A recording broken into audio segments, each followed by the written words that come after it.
балалар. Сендермен бүгін мен Төлеутемирова Алина Азаматқызы. Тәрбие сабағымызды бастайық. Сабақтың тақырыбы қысқы қауіпсіздік ережелері.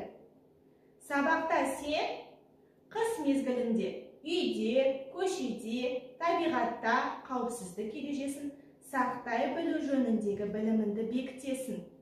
Өз қауіпсіздігіне жауапкершілікпен қарауға, қауіпсіздік ережелерін сақтауға үйренесің. Балалар, жұмбақты шешіп көрейік.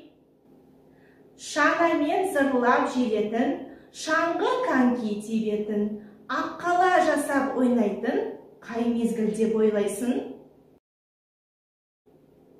Әрине, қыс мезгілі, жарайсыңдар. Ал енді сұрақтарға жауап беріп көрейік. Қазір жылдың қай мезгілі? Суретке қарап көріңдер. Қыс мезгілі. Қыста адамдар қалай киінеміз? Суретке назар салыңдар. Әрине, жылы киімдер киеміз. Қыс несімен қызық? Дұрыс, балалар. Қыста қар жауады. Біз қармен ойнаймыз, сырғанақ тебеміз. Қардан аққала жасаймыз. Балалар, экранға назар салып қараңдар.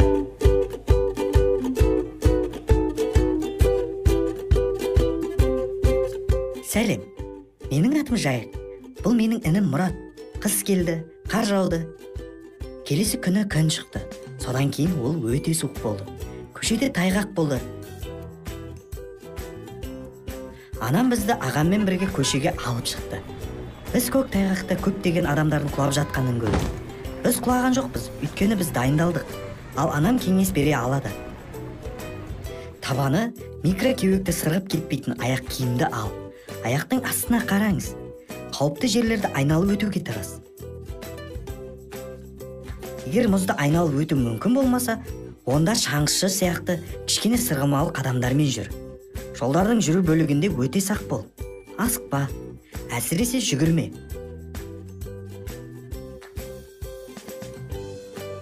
Қол мүмкіндігінше бос болу керек.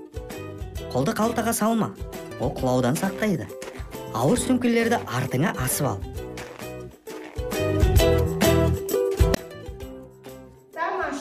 Жарайсыңдар. Көктайғақ апаттарынан өз-өзіңді қорғаудың ең бір дұрыс тәсілі көшелерде жол жүру ережесін сақтау болып табылады. Соның ішінде автобустың артынан айналып өту, балаларды өз жанынан жібермеу, бағдаршамның қызыл түсі жанып тұрғанда жолдан өтпеу, жолдан өтер кезде ең алдымен солға, содан соң оңға қарау. Жолдан өтуге дайындалып тұрған уақытта жол шетінде тұрмау. Автобус аялдамасында жүріп жатқан көлікке артымен бұрылмау. Көлік қатты жылдамдықпен жүріп, өміріңізге қауіп төндіруі мүмкін. Сақ болыңыздар.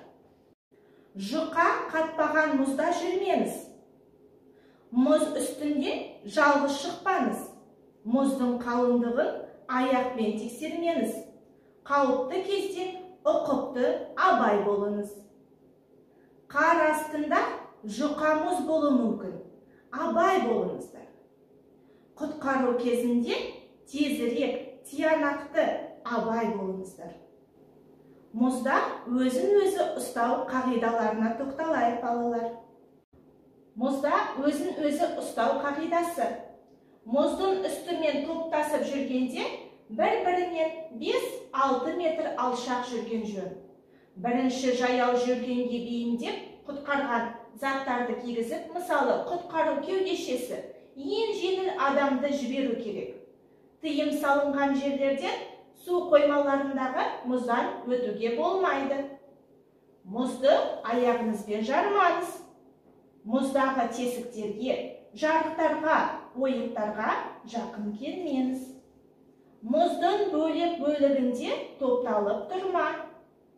Шанамен, шаңғымен тік жарық жағадан жұқа мұзға қарай сырғанамаңыз. Жарайсыңдар балалар. Тәрбие сағатымызды қорытындылайық. Қысқы қауіпсіздік ережелерімен таныстық. Қысқы өз қауіпсіздігімізге жауапкершілікпен қарауға, қауіпсіздік ережелерін сақтауға үйрендік. Тамаша балалар. Ендеше үйге тапсырма. Қыс мезгілінің суретін саламыз. Сау болыңдар балалар.